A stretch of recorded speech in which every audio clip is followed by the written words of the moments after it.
Hey guys, just wanted to give another update. So let me start off by apologizing. I should probably have had all this done by now, but I'm kind of been traveling a huge amount, so haven't had a lot of time to devote to it. But I did want to go over some of the mission creep that I've been experiencing. Um, I had published this schematic where I was planning on using 4 relays, et cetera, and I happened to look on eBay, which I think I'm going to start doing as a default because I found on eBay a board that does exactly what I was planning on doing. So one of my issues was that I was planning on using 4 relays to uh, to switch on and off the thermoelectric cooler, which I got in for the humidor. And what I was struggling with, to be honest with you, was how just physically I was going to manage that. Was I going to glue them down and then run wires from all the terminals? And I really didn't want to get into making a PCB board, to be honest, um, because that would have led to a whole nother distraction. But in fact, I went on eBay and ironically found this board that had 4 relays on it and all the terminals. So there's just a bunch of screw terminals, and in fact has LEDs that show which of the relays is firing for heating or cooling or running the fans.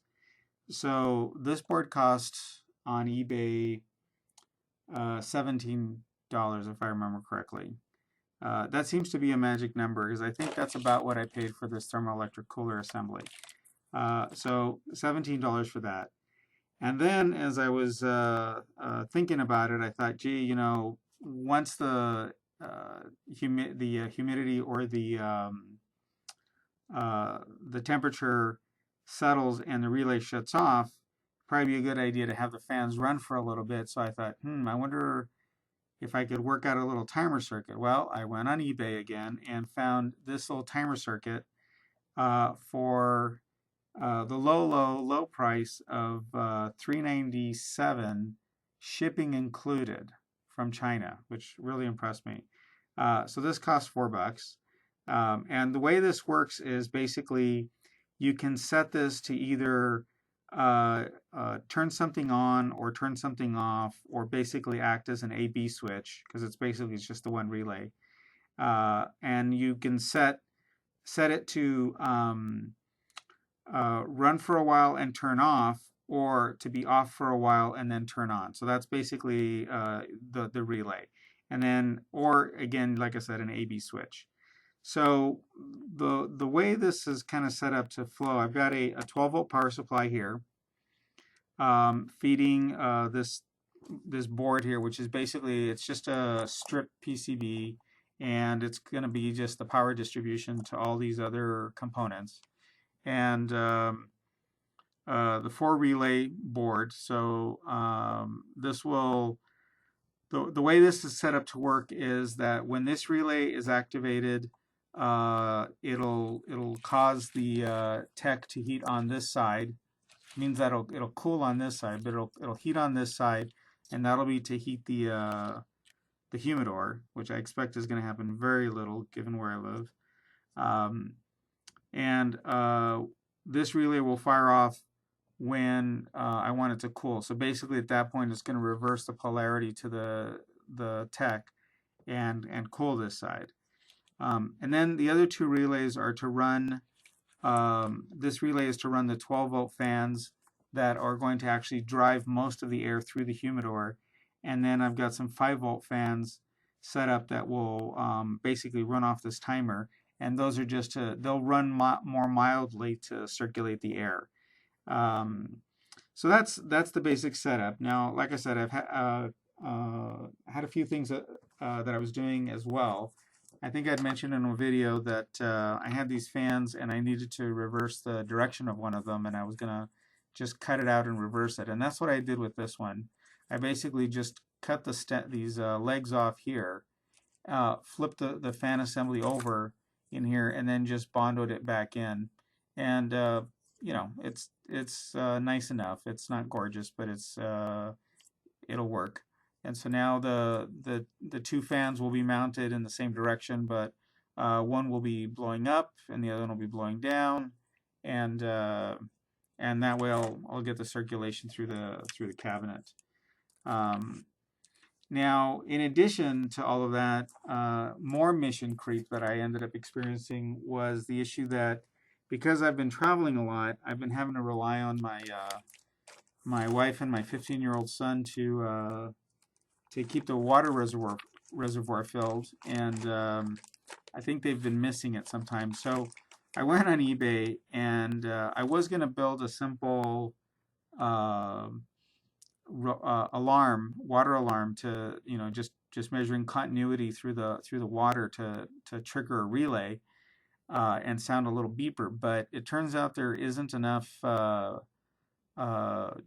crap in my water because it's distilled water, so you don't get any very much current flow through the water. So I went on eBay again and found this circuit. And unfortunately, this is how it comes, and no instructions or anything like that. But that's okay actually, because the board is all laid out, and the board. I don't know if you can read. No, it's not focusing. Turn it. But basically, all the components on here are marked and labeled, so it's very easy to just drop in all the components and solder it. And this is basically it's a water level uh, in basically what it's got is an amplifier circuit so that you can, the camera's zooming. Why is it doing that? It's got an amplifier circuit so that it'll be able to read the current through the water. But basically, if the water is up at the top, then all four of these get shorted out, the two outside ones and the two inside ones.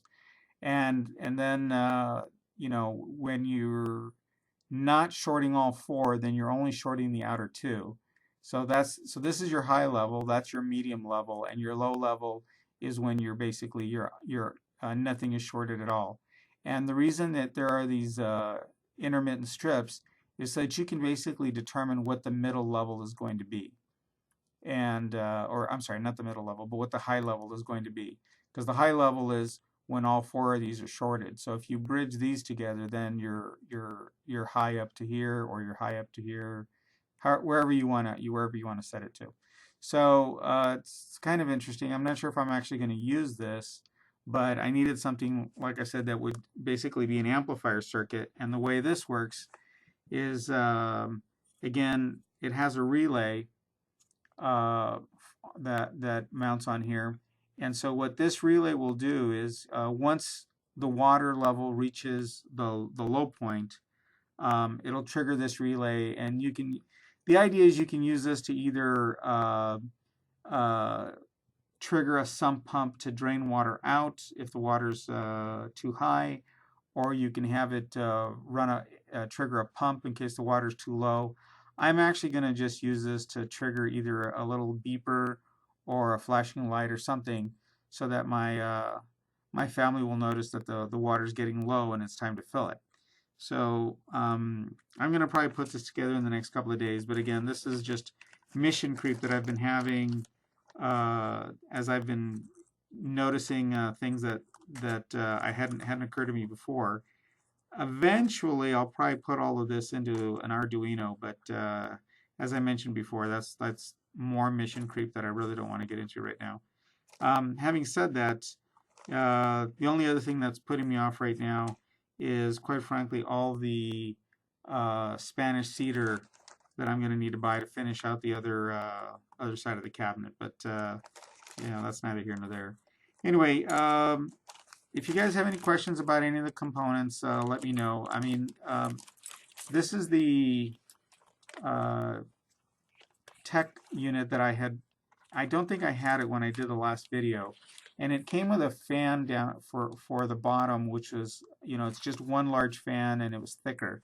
I ended up replacing that with these 4 fans only because I needed something thinner. I've got a height constraint with that cabinet, and so I needed to be able to, shorten the overall height. The fan on the top is about as thin as I can conveniently find, and the only other option is to machine down the heatsink that's on the top. And I don't know that if I want to do that right now. But right as it is right now, it'll just fit into the cabinet. So Um, like I say, if you have any questions, these components all seem to be kind of in the $17 range.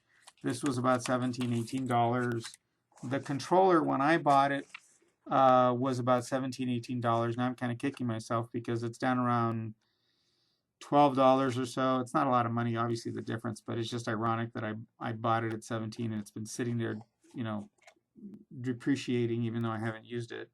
But call that 15, and the fans were, you know, $3 each. That's nothing. And then this again was $4. The timer circuit was $4. This relay board was again $17, $18. This is just a 5-volt power supply that I, you know, took apart, and I'm just going to bolt it in here. I had originally thought about using just a power regulator to drop down the voltage to 5 volts, but they tend to generate a lot of heat.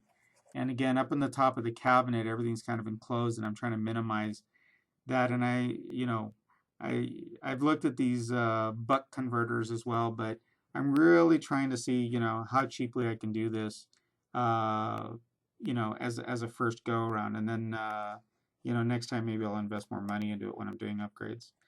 But if you guys have any questions on any of the components or anything like that, let me know. And if not, hopefully by the next time I do another video, it's I'm doing the install or it's all done, one or the other. Anyway, thanks a lot. Take care.